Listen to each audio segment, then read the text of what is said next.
أعوذ بالله من الشيطان الرجيم.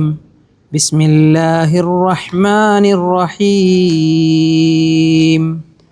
ترجي من تشاء منهن وتؤوي إليك من تشاء ومن ابتغيت ممن عزلت فلا جناح عليك ذلك أدنى أن تقر أعينهن ولا يحزن ويرضين بما آتيتهن كلهن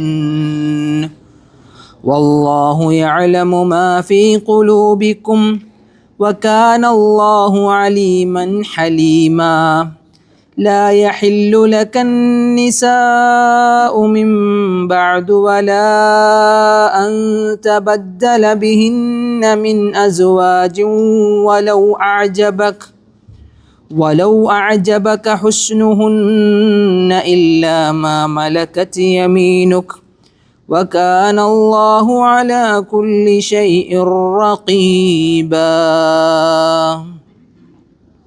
الحمد لله وحده الصلاة والسلام على من لا نبي بعده وعلى آله وصحبه أجمعين أما بعد. بارك الله لنا في القرآن الكريم وتقبل الله منا صالح الأعمال آمين. അള്ളാഹു നമ്മുടെ ഈ ഒരു പ്രവർത്തനം നമ്മളിൽ നിന്ന് സ്വീകരിക്കുമാറാവട്ടെ. പള്ളിയിലിരുന്ന് അള്ളാഹുവിൻ്റെ ഖുർആൻ വായിക്കുകയും അത് പഠിക്കുകയും ചെയ്യുന്നവർക്ക് ഒരുപാട് അനുഗ്രഹങ്ങളെ സംബന്ധിച്ച് റസൂലുള്ളാഹി സ്വല്ലല്ലാഹി അലൈഹി വസല്ലമ പറഞ്ഞത് കാണാം. അള്ളാഹു അനുഗ്രഹീതരിൽ മരണം വരെ നമ്മൾ ഉൾപ്പെടുത്തട്ടെ. നമ്മളിന്ന് ഓതിയ ആയത്തുകൾ നമ്മൾ ലോകത്തേറെ ഇഷ്ടപ്പെടുന്ന ചില വ്യക്തികളെ സംബന്ധിച്ചാണ്. നബി സല്ലല്ലാഹി അലൈഹി വസല്ലമയുടെ പത്നിമാരെ സംബന്ധിച്ച്, സ്വഹാബികളെ സംബന്ധിച്ച് പറയുക എന്ന് പറയുന്നത് ഒരു സദസ്സിൻ്റെ അലങ്കാരമാണെന്നാണ്. ഒരിക്കൽ മഹദിയായ ആയിഷ റളിയല്ലാഹു തആല അൻഹ പറഞ്ഞു, നിങ്ങളുടെ സദസ്സുകളെ അലങ്കരിക്കുക ബിദിക്രി അബീബക്കർ വ ഉമർ വ ഉസ്മാൻ വ അലി റളിയല്ലാഹു അൻഹും. അബൂബക്കറിനെ കൊണ്ടും ഉമറിനെ കൊണ്ടും ഉസ്മാൻ, അലി റളിയല്ലാഹു അൻഹും അവരെ കൊണ്ട് നിങ്ങളുടെ സദസ്സുകളെ അലങ്കരിക്കുക എന്ന് പറഞ്ഞു.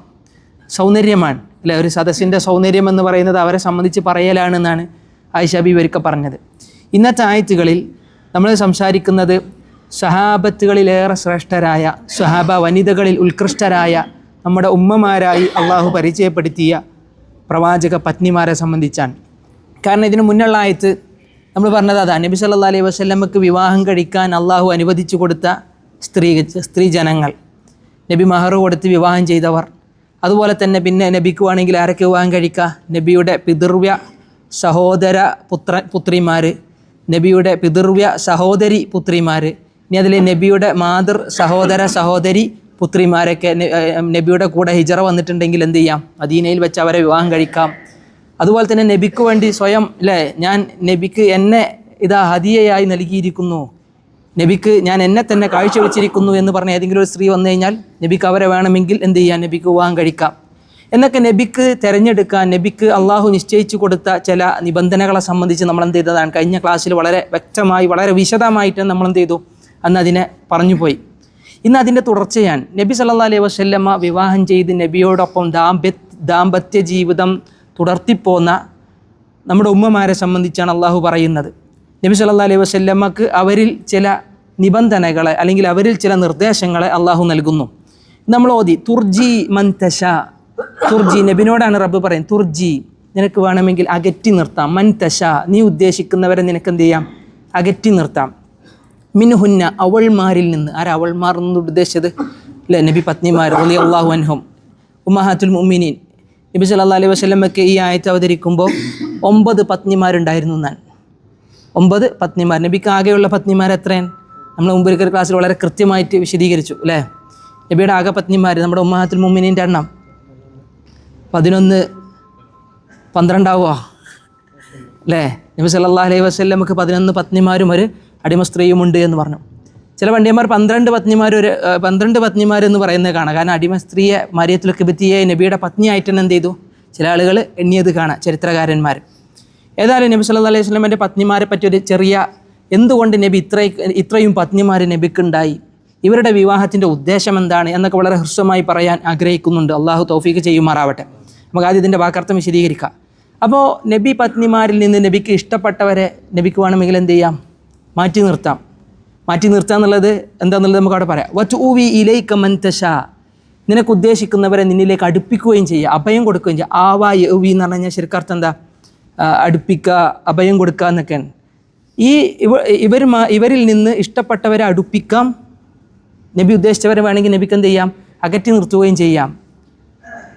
വമൻ ഇബ്തഗൈത മിമ്മൻ അസൽത് ഫലാ ജുനാഹ അലൈക്. വമൻ ഇബ്തഗൈത്, അങ്ങ് ആഗ്രഹിക്കുന്ന ആൾ, മിമ്മൻ അസൽത്, അല്ലെ നീ ഒഴിവാക്കിയിട്ട് നബി പിന്നെ ഒരാളെ വീണ്ടും തിരിച്ചെടുക്കാൻ ആഗ്രഹിക്കുകയാണെങ്കിൽ ഫലാ ജുനാഹ അലൈക്, നബിക്ക് എന്തില്ല? കുഴപ്പമില്ല, കുറ്റമില്ല എന്നും പറഞ്ഞു. ذلك أدنى أن تقر أعينهن ولا يحزن ويرضين بما آتيتهن كلهن.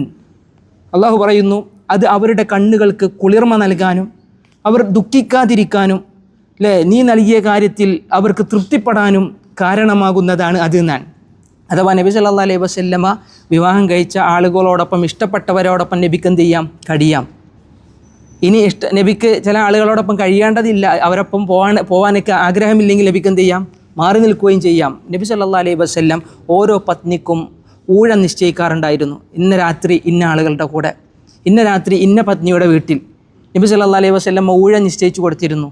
ഈ ഊഴം വെച്ച കാര്യത്തിൽ നബി ഭയങ്കര നീതിമാനുമാണ്. ഒരാൾക്കും തർക്കമുണ്ടാകാത്ത രൂപത്തിലാണ് എന്ത് ചെയ്തത്? ഇപ്പോൾ ആയിഷ ബീവിയുടെ ഒരു ദിവസം, ഉമ്മു സലമക്ക് ഇന്ന ദിവസം, അതുപോലെ തന്നെ സൗദ റളിയല്ലാഹു അൻഹയ്ക്ക് വേറൊരു ദിവസം, ഇങ്ങനെ ഓരോ പത്നിമാർക്ക് നമ്മൾ പറഞ്ഞു. നിലവിൽ അന്ന് ആ സമയത്ത് റസൂലുള്ളാഹിക്ക് 9 പത്നിമാരുണ്ടായിരുന്നു. ആ 9 പത്നിമാർക്കും നബി സല്ലല്ലാഹു അലൈഹി വസല്ലം ഊഴം നിശ്ചയിച്ചു കൊടുത്തു. അപ്പോൾ ഇഷ്ടമുള്ള ആളുകൾക്ക് തിരഞ്ഞെടുക്കാനുള്ളൊരു സ്വാതന്ത്ര്യം അള്ളാഹു നബിക്ക് കൊടുക്കുകയാണ്. ഇന്ന ദിവസം ഇന്ന ആളെടുത്ത് പോകണമെന്ന് അല്ല എന്ത് ചെയ്തിട്ടില്ല? നിശ്ചയിച്ചിട്ടില്ല. അതാണെങ്കിൽ അതെന്താകും? അത് നമ്മുടെ ഉമ്മമാർക്ക് ചിലപ്പോൾ ഒരു പ്രയാസമാകും. അള്ളാഹിൻ്റെ കൽപ്പനയല്ലേ. അപ്പോൾ അള്ളാഹു എളുപ്പമാക്കി കൊടുക്കുകയാണ്. നബിക്ക് ഉദ്ദേശിക്കാം, നബിയുടെ ഉദ്ദേശത്തിനനുസരിച്ച് തിരഞ്ഞെടുക്കാം. രാത്രികളെ റസൂലുള്ളാഹിക്ക് ഭാഗിക്കാം. നബി സല്ലല്ലാഹു അലൈഹി വസല്ലം ഭാഗിച്ചു കൊടുത്തിരുന്നു എന്ന് കാണാം. ഇന്ന ദിവസം ഇന്ന ആളുകളുടെ വീട്ടിൽ, ഇന്ന ദിവസം ഇന്ന ആളുടെ വീട്ടിൽ. അപ്പോൾ ഇനി മാത്രമല്ല, നബി സല്ലല്ലാഹു അലൈഹി വസല്ലമക്ക് അതിൽ തിരഞ്ഞെടുക്കാനുള്ള അവകാശമുണ്ട്. ചില പണ്ഡിതന്മാർ പറഞ്ഞു, ഇനി നബിക്ക് ഒരാളെ വിവാഹമോചനം ചെയ്യാൻ ആഗ്രഹമുണ്ടെങ്കിൽ എന്ത് ചെയ്യാം? നബിക്ക് വിവാഹമോചനം ചെയ്യാം. ഇനി ചെയ്തിട്ട് അവളെ തിരിച്ചെടുക്കാൻ നബിക്ക് ആഗ്രഹമുണ്ടെങ്കിൽ നബിക്ക് എന്ത് ചെയ്യാം? അവരെ തിരിച്ചെടുക്കുകയും ചെയ്യാം. നബി സല്ലല്ലാഹു അലൈഹി വസല്ലമക്ക് അള്ളാഹു കൊടുത്ത ഇളവാണ്. നബിക്ക് അള്ളാഹു കൊടുത്ത ഇളവാണ്. എന്തിനാണ് നബി സല്ലല്ലാഹു അലൈഹി വസല്ലമക്ക് ഇത്രയും പത്നിമാരുണ്ട്? ഇപ്പോൾ നമുക്ക് തോന്നി ഖദീജ റളിയല്ലാഹു അൻഹയുടെ കാലഘട്ടത്തിൽ നബിക്ക് വേറെ പത്നിമാരാരും ഉണ്ടായിരുന്നില്ല. ഖദീജ റളിയല്ലാഹു അൻഹയെ റസൂലുള്ളാഹി വിവാഹം കഴിക്കുമ്പോൾ നബിയുടെ പ്രായം 25. ഖദീജ റളിയല്ലാഹു അൻഹ മരണപ്പെടുമ്പോൾ നബിയുടെ പ്രായം 50 വയസ്സായിരുന്നു. ഈ 25 വർഷക്കാലയളവിൽ നബി സല്ലല്ലാഹു അലൈഹി വസല്ലമക്ക് വേറെ പത്നിമാരില്ല. 50 വയസ്സ് നബിക്ക് എത്തിയപ്പോഴാണ് പിന്നെ എന്ത് ചെയ്തത്? ഖദീജ റളിയല്ലാഹു അൻഹ മരണപ്പെട്ടു. 50 വയസ്സിന് ശേഷമാണ് ബാക്കിയുള്ള പത്നിമാർ വരുന്നത്. ഖദീജ റളിയല്ലാഹു അൻഹയ്ക്ക് ശേഷം റസൂലുള്ളാഹി വിവാഹം കഴിച്ചത് ആരെയാണ്? സൗദ റളിയല്ലാഹു അൻഹ. സൗദ ബിൻത്ത് സംഅ വിധവയായിരുന്നു. വിധവയായിരുന്നത് മാത്രമല്ല, വളരെ പ്രായം ചെന്നവരുമായിരുന്നു. വലിയ പ്രായമുള്ളവരായിരുന്നു. ഞാൻ നബി സല്ലല്ലാഹു അലൈഹി വസല്ലം അവരെ വിവാഹം ചെയ്തു അള്ളാഹിൻ്റെ കൽപ്പന പ്രകാരം. കാരണം അവർക്കൊരു ആ വിധവയെ ഏറ്റെടുക്കുക എന്നുള്ളത് ഒരു സാമൂഹ്യ ബാധ്യതയാണ്. നബി സല്ലല്ലാഹു അലൈഹി വസല്ലമയുടെ വിവാഹം നോക്കുമ്പോൾ ഒന്ന് കാണാം, ഒന്ന് നബി സാമൂഹികമായ ഒരു മാതൃകയാണ് റസൂൽ കാണിച്ചു കൊടുത്തത്. വിധവകളെ ഏറ്റെടുക്കുക, അനാഥ കുട്ടികൾക്ക് ബാപ്പയായി നബി സല്ലല്ലാഹു അലൈഹി വസല്ലം എന്ത് ചെയ്യുക? അവർക്ക് താങ്ങും തണലുമായി തീർന്നത്. ഇനി രാഷ്ട്രീയപരമായിട്ട് റസൂലുള്ളാഹിക്ക് അതിൽ ചില ലക്ഷ്യങ്ങളുണ്ട്. രാഷ്ട്രീയ ലക്ഷ്യങ്ങൾ എന്നൊക്കെ പറയുമ്പോൾ ചില ഗോത്രങ്ങൾക്ക് നബിയോട് വല്ലാത്ത ദേഷ്യം ഉണ്ടായിരുന്നു. അപ്പോൾ ആ ഗോത്രങ്ങളെ അടുപ്പിക്കാൻ, ആ ഗോത്രങ്ങളിൽ നിന്ന് അള്ളാഹു നിശ്ചയിച്ച ആളെന്ത് ചെയ്യും? റസൂലുള്ളാഹി വിവാഹം ചെയ്തു. അപ്പോൾ കൂടുതൽ ആ ഗോത്രങ്ങൾക്ക് നബിയോടൊരു താല്പര്യവും എന്ത് ചെയ്യും? ഉണ്ടാവാറുണ്ടായിരുന്നു. ഏതുപോലെ ഒരു ഉദാഹരണം പറയുമ്പോൾ, ഓരോ വിവാഹത്തിനും ഉദാഹരണം പറയുമ്പോൾ നമുക്ക് ഇതിനൊക്കെ തെളിവുകൾ കിട്ടും. ഉദാഹരണത്തിന് നബി സല്ലല്ലാഹു അലൈഹി വസല്ലം രണ്ടാമത് വിവാഹം ചെയ്തത് ആരെയാണ്? സൗദ റളിയല്ലാഹു അൻഹയെ. അതിൻ്റെ കാരണം നമ്മൾ പറഞ്ഞു, ഒരു വിധവയെ സംരക്ഷിക്കാനുള്ള ഒരു മാർഗ്ഗം റസൂൽ എന്ത് ചെയ്യാണ്? കാണിച്ചു കൊടുക്കാൻ. മൂന്നാമത് റസൂലുള്ളാഹി വിവാഹം ചെയ്തത് ആരെയാണ്? സല്ലല്ലാഹു അലൈഹി വസല്ലം.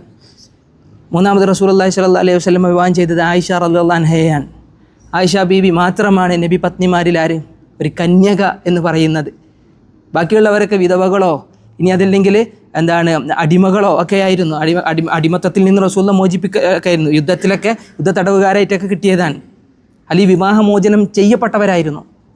ആയിഷ ബീവിയെ മാത്രമാണ് റസൂലുള്ളാഹിക്ക് എന്ത് ചെയ്തത്? കന്യകയായിട്ട് റസൂലുള്ളാഹിക്ക് കിട്ടിയത് എന്ന് പറയുമ്പോൾ ആയിഷ ബീവിയിലൂടെ ഇസ്ലാമിക വിജ്ഞാനത്തെ അള്ളാഹു സംരക്ഷിച്ചു പോരാൻ. കാരണം അല്ലേ, യൗവനമാകുമ്പോൾ ഒരുപാട് കാര്യങ്ങൾ പഠിച്ചു വെക്കാനും അത് പഠിപ്പിച്ചു കൊടുക്കാനും എന്തുണ്ട്? നല്ല ഊർജ്ജവും ബുദ്ധിയും വിവേകവും വർക്ക് ചെയ്യുന്ന പ്രായം. നബിയോടൊപ്പം നബി ജീവിതത്തിൽ ഒരു വ്യക്തി ജീവിതത്തിൽ ദാമ്പത്യ ജീവിതത്തിൽ കാര്യങ്ങളെ ബോധ്യപ്പെടുത്താൻ നബി സല്ലല്ലാഹു അലൈഹി വസല്ലമയോടൊപ്പം ഉണ്ടായിരുന്നത് ആയിഷ ബീവിയാണ്. നബി പത്നിമാരിൽ ഏറ്റവും കൂടുതൽ പാണ്ഡിത്യം ഉണ്ടായിരുന്ന സ്വഹാബത്തിൻ്റെ കൂട്ടത്തിൽ ഒരുപാട് ഹദീസുകൾ റിവായത്ത് 2000 ചില്ലാനം ഹദീസുകൾ ഇസ്ലാമിക ലോകത്ത് പരിചയപ്പെടുത്തിയത് ആരാൻ? ആയിഷ ബീവിയാണ്. അപ്പം നബി സല്ലല്ലാഹു അലൈഹി വസല്ലമയുടെയും ആയിഷ ബീവിയുടെയും വിവാഹത്തിൻ്റെ ഒരു യുക്തി എന്ന് പറഞ്ഞത് അത് മാത്രമാണ്. ഇനി അത് മാത്രമല്ല, വേറെയും കുറേ കാര്യങ്ങൾ അതുമായി ബന്ധപ്പെട്ടുണ്ട്, നമ്മൾ വിശദീകരിക്കുന്നില്ല. മൂന്നാമത്തേത് ഹഫ്സ റളിയല്ലാഹു അൻഹ, നാലാമത്തേത് ഹഫ്സ ബീവി. ഹഫ്സ ബീവി ആരാണ്? ഹഫ്സ ബിൻത്ത് ഉമർ റളിയല്ലാഹു അൻഹുവിൻ്റെ മകൾ. ഹഫ്സ ബീവിയെ റസൂലുള്ളാഹി വിവാഹം കഴിക്കാനുള്ള കാരണം, ഒന്ന് യുദ്ധത്തിൽ ഹഫ്സ ബീവിയുടെ ഭർത്താവ് കൊല്ലപ്പെട്ടു.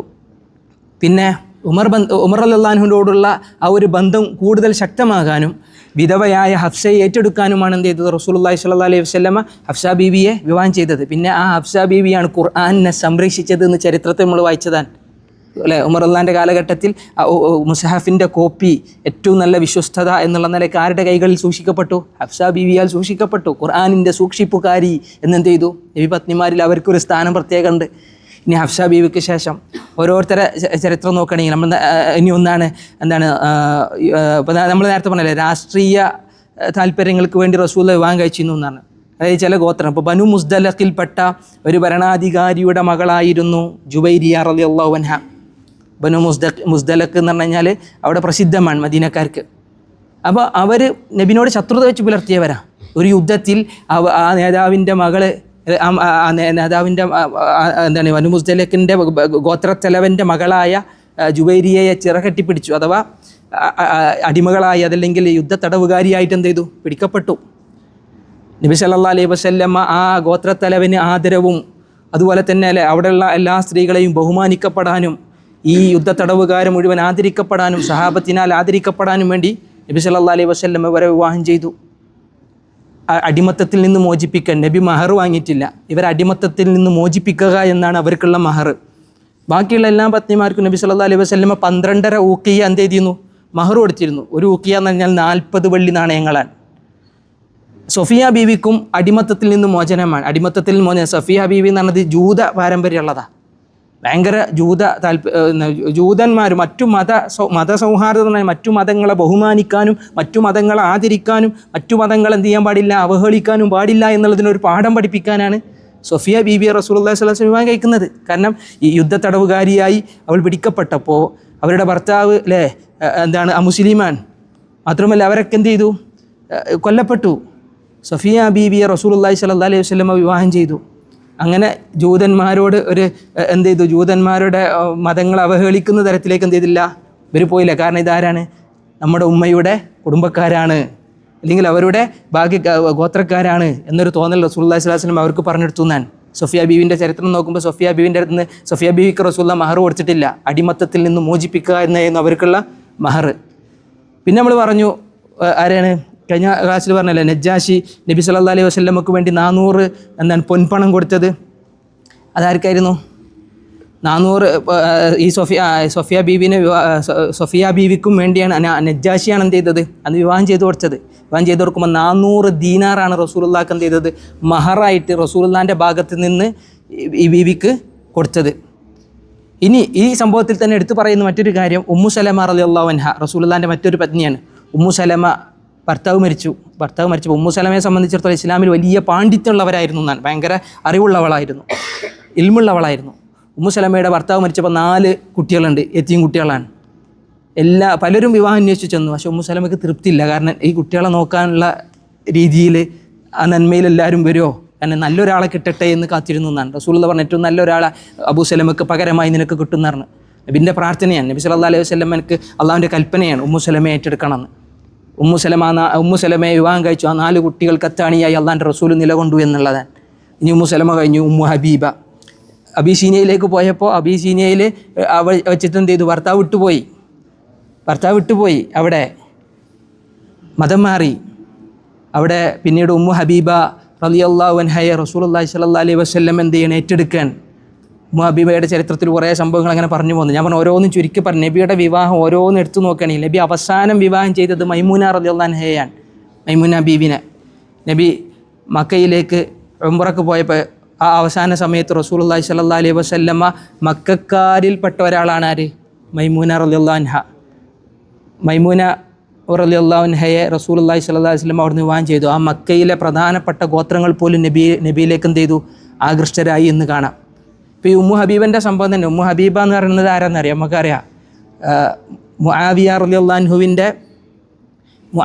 റളിയല്ലാഹു അൻഹുവിൻ്റെ സഹോദരിയാൻ, അഥവാ അബൂ സുഫിയാൻ്റെ മോളാൻ. അബൂ സുഫിയാൻ എന്ന് പറഞ്ഞാൽ ഇസ്ലാമിനോട് ഭയങ്കര ശത്രുതയുള്ള ആളാണ് അബൂ സുഫിയാനെ സംബന്ധിച്ചിടത്തോളം. അപ്പോൾ അബൂ സുഫിയാൻ ഇസ്ലാമിലേക്ക് ഒരു അടുപ്പം കിട്ടുന്നത് ആരിലൂടെയാണ്? ഉമ്മു ഹബീബയിലൂടെയാണ്. കാരണം അബീസീനിയയിലേക്ക് പോയപ്പോൾ ഭർത്താവ് അവിടുന്ന് ഉപേക്ഷിച്ചല്ലോ. അപ്പോൾ അബീസീനിയയിൽ നിന്ന് ഒരിക്കലും തൻ്റെ പിതാവിലേക്ക് മടങ്ങി ചെല്ലാൻ പറ്റൂല. കാരണം അബൂ സുഫിയാനാണ്, കണ്ടാൽ കൊല്ലുമെന്നുള്ള നിലക്കാൻ. അങ്ങനെയാണ് റസൂലുള്ളാഹി സ്വല്ലല്ലാഹു അലൈഹി വസല്ലം എന്ത് ചെയ്തു, ഉമ്മു ഹബീബ റളിയല്ലാഹു അൻഹയെ വിവാഹം കഴിക്കുന്നത്, അവരെ ഏറ്റെടുക്കുന്നത്. അതുകൊണ്ടാണ് മുആവിയ റളിയല്ലാഹു അൻഹു ഖാലുൽ മുഅ്മിനീൻ, സത്യവിശ്വാസികളുടെ അമ്മാവനാണ് ആര്? മുആവിയ റളിയല്ലാഹു അൻഹു എന്നൊക്കെ ഇത് ചരിത്രത്തിൽ പറഞ്ഞു പോകുന്നുണ്ട്. ഓരോ സംഭവങ്ങളും ഒന്നൊന്നിനോട് കണക്റ്റഡ് ആകുമ്പോൾ നമുക്ക് കുറേ സംഭവങ്ങൾ വായിച്ചെടുക്കാനുണ്ട്. ഞാൻ നബിയുടെ പത്നിമാരെ സംബന്ധിച്ച് എന്തുകൊണ്ട് അവരെ വിവാഹം കഴിച്ചു എന്നുള്ളതും അതിൻ്റെ കാരണങ്ങളുമൊക്കെ ഒരു വിശ്വാസി എന്ന നിലയ്ക്ക് നമ്മൾ എന്ത് ചെയ്ത് അന്വേഷിക്കേണ്ടതും പഠിക്കേണ്ടതുമായ കാര്യങ്ങളാണ്. നബി എന്തിനാ കുറേ വിവാഹം ചെയ്ത് എന്ന് പറഞ്ഞിട്ട് പലപ്പോഴും നമുക്ക് തോന്നിപ്പോവും അല്ലേ? ഓരോ ദിവസം ഇപ്പോൾ ഇവിടെ ഊഴം നിശ്ചയിച്ചു കൊടുത്തു എന്ന് പറഞ്ഞാൽ ഈ ആയത്ത്, നബി എന്തിനാ ഊഴം നിശ്ചയിച്ചത്? നബിയെ സംബന്ധിച്ചിടത്തോളം ഒരുപാട് തിരക്കുകളുണ്ട്. പ്രബോധന രംഗത്ത് പ്രവർത്തിക്കുന്ന റസൂലുള്ളാഹിക്ക് പലപ്പോഴും എല്ലാവരെയും നോക്കാൻ എല്ലാ സമയത്തും എത്തിപ്പെടാൻ എന്ത് ചെയ്യില്ല, നബി സല്ലല്ലാഹു അലൈഹി വസല്ലമക്ക് സാധിക്കൂല. അതുകൊണ്ടാണ് നബി സല്ലല്ലാഹു അലൈഹി വസല്ലമക്ക് ഒരു എളുപ്പം കൊടുക്കുകയാണ് അള്ളാഹു. എന്ത് ചെയ്യുക? സാഹചര്യങ്ങളും സന്ദർഭങ്ങളും നോക്കി ഇഷ്ടമുള്ളവരോടൊപ്പം കഴിയാം, ഇഷ്ടമുള്ളവരെ മാറ്റി നിർത്താം. നബി സല്ലല്ലാഹു അലൈഹി വസല്ലമ സൗദാ ബീവിനെ ഒരിക്കൽ തലാഖ് ചെയ്യാൻ വേണ്ടി ആഗ്രഹിച്ചു. ഞാൻ തലാഖ് ചെയ്യാൻ വേണ്ടി നിന്നു. കാരണം നബി പറഞ്ഞില്ല, അള്ളാഹ് പറഞ്ഞില്ലേ, ഒഴിവാക്കണമെങ്കിൽ എന്ത് ചെയ്യുക? ഒഴിവാക്കുക. പിന്നെ തിരിച്ചെടുക്കണമെങ്കിൽ തിരിച്ചെടുക്കുകയും ചെയ്യുക. സൗദാ ബീവിയെ, സൗദാ ബിൻത്ത് സംആ, രണ്ടാമത് റസൂലുള്ള ഖദീജയ്ക്ക് ശേഷം വിവാഹം ചെയ്തവരാണ്. വളരെ പ്രായം ചെന്നവരുമാണ്, വിധവയുമാണ്. നബി ഏറ്റെടുത്തതാണ്. നബി ഒരു ശാരീരിക താല്പര്യത്തിലാണ് ഈ വിവാഹം മുഴുവൻ ചെയ്തതെന്ന് പറയുമ്പോൾ അതൊരിക്കലും യുക്തിക്ക് ചേർന്നില്ല. കാരണം 50 വയസ്സ് കഴിഞ്ഞിട്ടാണ് നബിയുടെ ബാക്കി വിവാഹങ്ങൾ മുഴുവൻ എന്ത് ചെയ്യുന്നത്, നടക്കുന്നത്. ഈ ആയത്തിറങ്ങുമ്പോൾ നബിക്ക് 9 പത്നിമാരുണ്ടെന്ന് പറഞ്ഞു. 9 പത്നിമാരിൽ 10ാമത്തെ ശരിക്ക് നബിക്ക് 11 പത്നിമാരുമ്പോൾ ഒരാൾ അവിടെ പോയെന്ന് തോന്നുന്നു. സൈനബ് ബിൻത്ത് ഹുസൈമ അല്ലേ റളിയല്ലാഹു അൻഹ, അവർ മരണപ്പെട്ടു. ഉഹുദ് യുദ്ധത്തിൽ അവരുടെ ഭർത്താവ് മരിച്ചപ്പോൾ റസൂലുള്ളാഹി സ്വല്ലല്ലാഹു അലൈഹി വസല്ലം അവരെ ഏറ്റെടുത്തതാണ്. വിധവയായിരുന്നു. നബി അവരെ ഏറ്റെടുത്തു. അള്ളാൻ്റെ കൽപ്പനയാണ്. വെറും 8 മാസം മാത്രമേ നബിൻ്റെ കൂടെ ഒപ്പം ചെയ്തിട്ടുള്ളൂ. ആ സൈനബ് റളിയല്ലാഹു അൻഹ താമസിച്ചിട്ടുള്ളൂ. 8 മാസം കഴിഞ്ഞപ്പോൾ അവർ മരണപ്പെട്ടു. പിന്നെ ഉണ്ടായിരുന്നത് 9 ആൾക്കാരാണ്. ഈ 9 ആൾക്കാർ, ഇനി ഇതിന് ശേഷം ഒരാളെ വിവാഹം കഴിക്കാൻ അള്ളാഹു എന്ത് ചെയ്തിട്ടില്ല, അനുവാദം കൊടുത്തിട്ടുമില്ല. ഇവരെ നല്ല രൂപത്തിൽ ഇവരെ നോക്കണമെന്നും ഇവരെ പരിചരിക്കണമെന്നും അള്ളാഹുവിൻ്റെ കൽപ്പന നബി സല്ലല്ലാഹു അലൈഹി വസല്ലമക്ക് നൽകുമ്പോൾ ഈ ആയത്തിറങ്ങുമ്പോൾ നമ്മുടെ ഉമ്മമാരുടെ മനസ്സിലെ സന്തോഷങ്ങൾ വല്ലാത്തതായിരുന്നു. ഒരു വല്ലാത്ത ആഹ്ലാദത്തിലായിരുന്നു. കാരണം നബിക്ക് ഇഷ്ടമുള്ള രൂപത്തിൽ ഇതിനെ തിരഞ്ഞെടുക്കാമല്ലോ. നബി ഇഷ്ടമുള്ള രൂപത്തിൽ ഇങ്ങനെ വന്ന് എല്ലാവരെയും പരിഗണിക്കുമല്ലോ എന്ന തോന്നലുണ്ടായിരുന്നു. സൗദാ റളിയല്ലാഹു അൻഹയെ റസൂലുള്ള വിവാഹം വേർപ്പെടുത്താൻ വേണ്ടി ആലോചിച്ചപ്പോൾ സൗദാ ബീവി നബിൻ്റെ അടുത്ത് വന്ന് പറഞ്ഞു, നബിയെ എന്നെ ഒഴിവാക്കരുത്, എനിക്ക് ഒറ്റ കാര്യം മാത്രം മതി. എന്ത് കാര്യം? എനിക്ക് ഈ ഒരു വിവാഹബന്ധത്തിൽ നിന്ന് ഞാൻ ആഗ്രഹിക്കുന്നത്, ഞാൻ മരണപ്പെട്ട് നാളെ പരലോകത്ത് ഉയർത്തെഴുന്നേൽപ്പിക്കപ്പെടുമ്പോൾ നബി പത്നിമാരുടെ കൂട്ടത്തിൽ ഞാൻ ഉണ്ടാവണമെന്ന ഒറ്റ ആഗ്രഹം മാത്രമേ ഉള്ളൂ. നബിയെ നിങ്ങൾ എന്നെ ഒഴിവാക്കരുതെന്ന് പറഞ്ഞു. ഞാൻ സല്ലല്ലാഹു അലൈഹി വസല്ലം അവരെ കൂട്ടിപ്പിടിച്ചു, അവരെ ചേർത്ത് പിടിച്ചുവെന്നും ചരിത്രത്തിൽ നമുക്ക് കാണാം.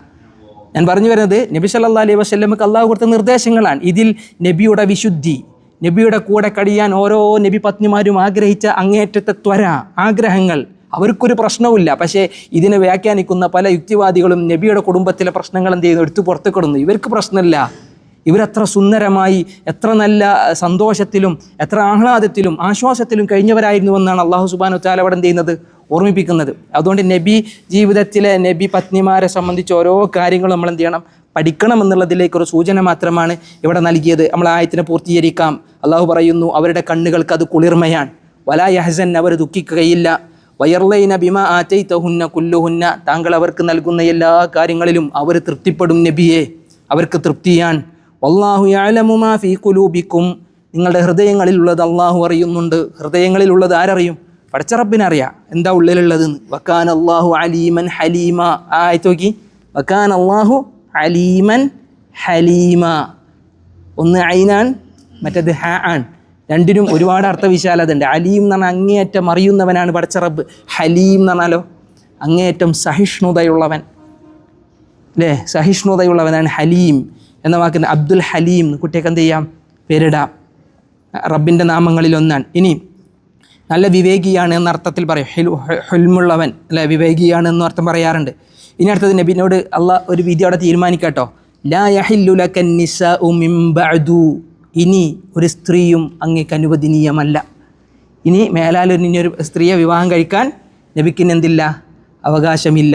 ഇതോടുകൂടി ഈ ഇപ്പം നിലവിലുള്ള 9 പിന്നെ അല്ലെ മരണപ്പെട്ടു പോയ ആരൊക്കെ, സൗദ റളിയല്ലാഹു അൻഹ, ഖദീജ റളിയല്ലാഹു അൻഹ, ഈ 11 പേരാണ്. ഇനി ഒരാളെ റസൂലുള്ളാഹി വിവാഹം ചെയ്തിട്ടില്ല. ഇനി റസൂലുള്ളാഹി വിവാഹം ചെയ്യാൻ പാടില്ല എന്നുള്ളത് ആരുടെ കൽപ്പന? അപ്പം നബി തോന്നിയ പോലെ കുറേ വിവാഹം ചെയ്യുന്നവനാണെന്നുണ്ടെങ്കിൽ നബിക്ക് എത്രയും ആകാമായിരുന്നു. പക്ഷേ ഇത് മുഴുവൻ ഇതുവരെ വിവാഹം കഴിച്ചത് ആരുടെ നിയമപ്രകാരം? അള്ളാഹിൻ്റെ നിർദ്ദേശപ്രകാരമാണ്. കാരണം ഇത് നബിയുടെ നുബുവത്താണ് എന്നുള്ളതിന് തെളിവാൻ. നബി സ്വന്തം ഇഷ്ടപ്രകാരം ചെയ്യുവാണെങ്കിൽ ഇവിടെ ഈ ആയത്ത് നിർത്തൂല. ഒരു സ്ത്രീ തൽപരനാണെങ്കിൽ നിർത്തുമോ? എത്രയും ചെയ്യൂടെ. റബ്ബ് പറയാണ് ഇനി മേലിൽ നബിക്കെന്തില്ല, ഒരു സ്ത്രീ അനുവദനീയമല്ല, ഒരു സ്ത്രീയെ വിവാഹം കഴിക്കാൻ പറ്റൂല. റബ്ബ് പറയുന്നു വല അൻ തബദ്ദല ബിഹിന്ന മിൻ അസ്വാജ് വലൗ അഅജബക ഹുസ്നുഹുന്ന, ഇനി ഇതിലൊരുത്തിയെ പകരമാക്കി വെക്കാനും അള്ളാഹിൻ്റെ പ്രവാചകൻ എന്തില്ല, അനുവാദമില്ല. പകരമാക്കി വെക്കുക എന്ന് പറഞ്ഞാൽ 9 ഇപ്പോൾ നിലവിലുള്ളത്. ഇനി ഇതിലൊരാൾ മരണപ്പെട്ടാൽ ആ 9 പൂർത്തിയാക്കാൻ വേറൊരാൾ എന്ത് ചെയ്യേണ്ടതില്ല, വിവാഹം കഴിക്കേണ്ടതില്ല. ഇപ്പോൾ മുഅ്മിനീങ്ങളെ സംബന്ധിച്ച് അള്ളാഹ് പറഞ്ഞു 4 വരെ എന്ത് ചെയ്യാം, വിവാഹം കഴിക്കാം അല്ലേ. നിലവിൽ എത്ര സ്ത്രീകൾ പാടുള്ളൂ? 4. ഇനി അതിൽ ഒരാൾ മരണപ്പെട്ട് കഴിഞ്ഞാൽ 4ാമതായി വേറൊരാളെ ചേർക്കാറുണ്ട് ചില ആളുകൾ അല്ലേ. പക്ഷേ നബി സല്ലല്ലാഹു അലൈഹി വസല്ലമക്ക് അള്ളാഹു എന്ത് ചെയ്തു, നിലവിൽ മാത്രമല്ല ഇനി ഇതിനപ്പുറത്തേക്കൊരു വിവാഹ ബന്ധത്തെ അള്ളാഹു എന്ത് ചെയ്തിട്ടില്ല, നിശ്ചയിച്ചിട്ടില്ല. കാരണം പഠിപ്പിക്കേണ്ട പാഠങ്ങൾ ഇവരിലൂടെ അള്ളാഹു എന്ത് ചെയ്തു, പറഞ്ഞു തന്നു. സാമൂഹികമായ ബാധ്യതകളെ, അതുപോലെ തന്നെ രാഷ്ട്രീയപരമായ കടപ്പാടുകളെ, വ്യക്തിപരമായ മറ്റുള്ളവരെ ഏറ്റെടുക്കുന്നതിലൂടെയുള്ള മറ്റു കാര്യങ്ങളെ, വൈജ്ഞാനിക വിദ്യാഭ്യാസ മേഖലകളിൽ ഒരു ശാക്തീകരണം കൊണ്ടുവരാനുള്ള വൈവാഹിക ഉദ്ദേശങ്ങളെ ഒക്കെ റസൂലുള്ളാഹി സ്വല്ലല്ലാഹു അലൈഹി വസല്ലമയുടെ വിവാഹത്തിലൂടെ അള്ളാഹ് അങ്ങനെ പരിചയപ്പെടുത്തി. ഏകദേശം വേണ്ട കാര്യങ്ങൾ, മനുഷ്യർ അറിയേണ്ട കാര്യങ്ങൾ അള്ളാഹു എന്ത് ചെയ്തു, ഇവരിലൂടെ പറഞ്ഞു തന്നു. ഇനിയൊരു പുതിയ വിവാഹത്തിൻ്റെ ഒരു ആവശ്യം ഇല്ല. അള്ളാഹു അവിടെ എന്ത് ചെയ്തു, ഫുൾ സ്റ്റോപ്പ് ഇട്ടു. ഇനി നബിക്ക് അവിടെ ഒരു വിവാഹം പാടില്ല. എന്തൊഴികെ ഇല്ലാമ മലക്കത്തി യമീനുക്ക്, നബിയെ അങ്ങയുടെ വലത് കൈകൾ ഉടമപ്പെടുത്തിയവരല്ലാതെ. വലത് കൈകൾ ഉടമപ്പെടുത്തി എന്ന് പറഞ്ഞാൽ ഈ 9 ആൾക്ക് ശേഷം നബി ആരും വിവാഹം ചെയ്യിച്ചില്ല. പക്ഷേ ഇതിന് ശേഷമാണ് നബിക്ക് ആരെ കിട്ടിയത്, മാരിയത്തുൽ ഖിബ്തിയ എന്ന ഈജിപ്തിലെ മുഖൗക്കിഷ് എന്ന് പറയുന്ന രാജാവിൻ്റെ ഹദിയയായ ഒരു അടിമ സ്ത്രീയെ നബിക്ക് കിട്ടിയത്. അതുകൊണ്ടാണ് ചില പണ്ഡിതന്മാർ പറഞ്ഞു നബിക്ക് 11 ഭാര്യമാരും ഒരു അടിമ സ്ത്രീയും. അല്ല എന്താണ് നമ്മൾ നേരത്തെ പറഞ്ഞല്ലേ, 11 ഭാര്യമാരും ഒരു അടിമ സ്ത്രീയും. ചില പണ്ഡിതന്മാർ പറഞ്ഞു 12 ഭാര്യമാരാണ്. അഥവാ മാരിയയെ നബി പത്നിയായിട്ടാണ് എന്ത് ചില ചരിത്രകാരന്മാർ രേഖപ്പെടുത്തിയെന്നാണ്. ഇവിടെ നമ്മൾ ഇതിൽ നിന്ന് വ്യക്തമാണെന്ത്, അവർ ഭാര്യയല്ല, അവരാരാൻ, അടിമ സ്ത്രീയാണ് എന്ന് ചില പണ്ഡിതന്മാർ ഈ ഒരു ആയത്തിനെ വെച്ചിട്ടാണ് വ്യാഖ്യാനിച്ചത്. കാരണം ഇവിടെ നബിക്ക് പിന്നെ കിട്ടിയതാണ് ആരെ, ഈ ആയത്തിറങ്ങിയതിന് ശേഷമാണ് മാരിയയെ കിട്ടിയതെന്നാണ്.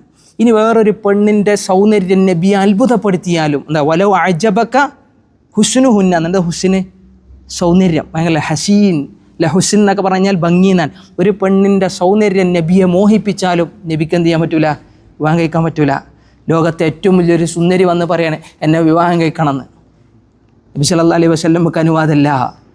ഇനി നബിക്ക് ആഗ്രഹം തോന്നി, നബിക്ക് ആഗ്രഹം തോന്നൂല എന്നൊന്നല്ല ഇവിടെ പറഞ്ഞത്. നബി ഒരു സ്ത്രീ തൽപരനാണെന്നല്ല ഈ ആയത്തിൻ്റെ അർത്ഥം. ഈ വലോ അഅജബക ഹുസ്നുഹുന്ന എന്ന് പറഞ്ഞതിൻ്റെ താല്പര്യം തന്നെ നൈസർഗികമായി ഏതൊരാൾക്കും തോന്നാവുന്ന ആ ഒരു ഇഷ്ടം, അങ്ങനെ ഒരു ഇഷ്ടം തോന്നിയാൽ നബിക്കെന്തില്ല, അനുവാദമില്ല എന്ന് അല്ലാഹു സുബ്ഹാനഹു വ തആല ഇവിടെ ഓർമ്മിപ്പിക്കാൻ, നിയമം അവിടെ കൃത്യമായി സൂചിപ്പിക്കാൻ. വകാന അല്ലാഹു അലാ കുല്ലി ഷൈഇർ റഖീബ.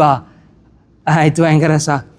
ആയത്തിൻ്റെ നിർത്തിയില്ല, ഫുൾ സ്റ്റോപ്പുള്ളൂ. പലപ്പോഴും വകാന അല്ലാഹു അലാ കുല്ലി ഷൈഇൻ ഖദീറ എന്നൊക്കെ പറഞ്ഞിട്ടുണ്ടാവുക.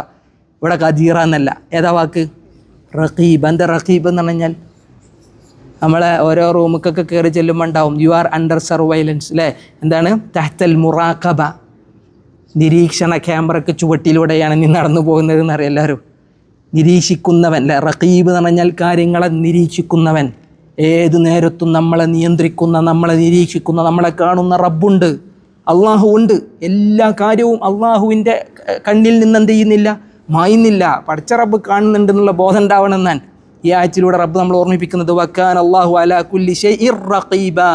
ഷൈഇർ റഖീബ, റായിലെ തൻവീനു ശേഷം റാ വന്നു കഴിഞ്ഞാൽ ഷൈഇർ റഖീബ എന്നാണ് അതിനെന്ത് പാരായണം. എല്ലാ കാര്യവും അള്ളാഹു എന്ത് ചെയ്യുന്നു, നിയന്ത്രിക്കുന്നവനാണ്, അള്ളാഹു നിരീക്ഷിക്കുന്നവനാണ്. നമ്മൾ ഒറ്റക്കായി കഴിഞ്ഞാലൊക്കെ നമ്മളെ മനസ്സിലുണ്ടാകേണ്ട ബോധം അതാണ്. ഇദാ മാ ഖലൗത ദഹറ യൗമൻ ഫലാ തഖുൽ ഖലൗതു വലാകിൻ ഖുൽ അലയ്യ റഖീബു. പണ്ട് കവികളൊക്കെ പാടാറുണ്ട്, നീ ഒറ്റക്കായി കഴിഞ്ഞാൽ ഞാൻ ഒറ്റക്കായി എന്ന് പറഞ്ഞിരിക്കണ്ട, ഞാൻ ഒറ്റക്കായി ആരും കാണൂല എന്ന് പറഞ്ഞിരിക്കണ്ട. വഖുൽ, നീ പറയണം, അലയ്യ റഖീബു, എന്നെ നിരീക്ഷിക്കുന്നൊരു റഖീബ് മുകളിലുണ്ട്, അള്ളാഹു ഉണ്ട് എന്നാൻ. അപ്പോൾ ആ ഒരു ബോധ്യം അള്ളാഹുവിൻ്റെ പ്രവാചകൻ്റെ മനസ്സിലൂടെ വിശ്വാസി ഹൃദയങ്ങളിലേക്ക് എത്തിച്ചിട്ടാണ് അള്ളാഹു എന്ത് ചെയ്യുന്നത്, അവിടെ ഒരു മതവിധിയെ നബി സല്ലല്ലാഹു അലൈഹി വസല്ലമക്ക് ഓർമ്മിപ്പിച്ചു കൊടുത്തത്. നബി ജീവിതത്തിലെ വൈവാഹിക ബന്ധം അതിവിസ്മയമാണ്. അതിലൊരുപാട് പാഠങ്ങളുണ്ട് വിശ്വാസികൾ എന്നുള്ള നിലയ്ക്ക് നമുക്ക് പഠിക്കാൻ. അള്ളാഹു അതിനെ മുഴുവൻ ഓർത്തെടുക്കാനും മനസ്സിലാക്കാനും അള്ളാഹു നമുക്ക് തൗഫീഖ് നൽകി അനുഗ്രഹിക്കുമാറാവട്ടെ. ഇനി ഇവിടെ അങ്ങോട്ടുള്ള ആയത്തുകൾ നബി സല്ലല്ലാഹു അലൈഹി വസല്ലമയുടെ കുടുംബവുമായി ബന്ധപ്പെട്ടിട്ടുള്ള മറ്റ് ചില കാര്യങ്ങളാണ്. നമ്മൾ പറഞ്ഞില്ലേ, എന്താണ് ഹിജാബിൻ്റെ ആയത്ത്, അതാണ് ഇനി വരാൻ പോകുന്ന 53-ാമത്തെ ആയത്തുകളിലൂടെ അള്ളാഹു വിശദീകരിക്കുന്നത്. സൂറത്തുൽ അഹ്സാബ് ഒരുപാട് വിശദീകരണങ്ങൾ നിറയുന്ന നബി വചന അള്ളാഹുവിൻ്റെ വാക്കുകളാണ്, സൂക്തങ്ങളാണ്. അതിനെ കൃത്യമായി മനസ്സിലാക്കുക, നന്നായി പാരായണം ചെയ്യുക. അള്ളാഹു ഖുർആൻ നന്നായി ഓതുന്നവരിൽ നമ്മൾ ഉൾപ്പെടുത്തട്ടെ.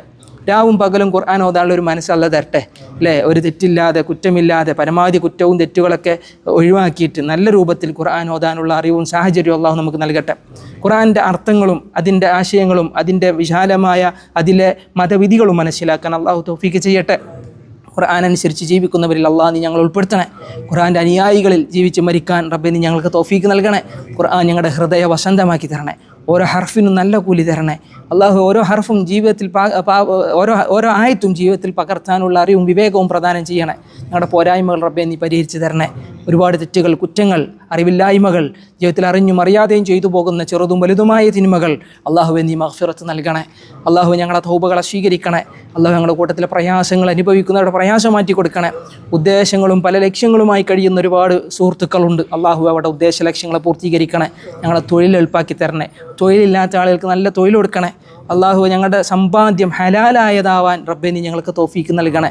ഹലാലായ മാർഗത്തിൽ ചെലവഴിക്കാനുള്ള അറിവും പ്രദാനം ചെയ്യണേ. അള്ളാഹു ഞങ്ങളുടെ വിഷമങ്ങൾ മാറ്റിത്തരണേ. അള്ളാഹു ഞങ്ങളുടെ പ്രാർത്ഥനകൾ സ്വീകരിക്കണേ. ഞങ്ങളുടെ ആരാധനകൾ സ്വീകരിക്കണേ. ഞങ്ങളുടെ മാതാപിതാക്കൾക്ക് നന്മകൾ കൊടുക്കണേ റബ്ബേ. റഹ്മത്തും മഗ്ഫിറത്തും ആഫിയത്തും കൊടുക്കണേ റബ്ബേ.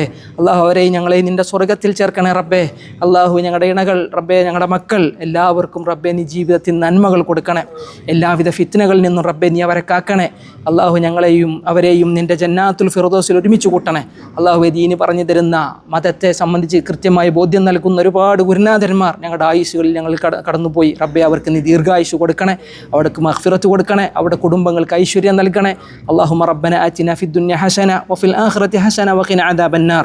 വസല്ലല്ലാഹു അലാ നബിയിന മുഹമ്മദ് വഅലാ ആലിഹി വഅസ്വാജിഹി വഅസ്ഹാബിഹി വമൻ തബിഅഹും ബിഇഹ്സാനിൻ ഇലാ യൗമിദ്ദീൻ. വസ്സലാമു അലൈക്കും വറഹ്മത്തുള്ളാഹി വബറകാതുഹു.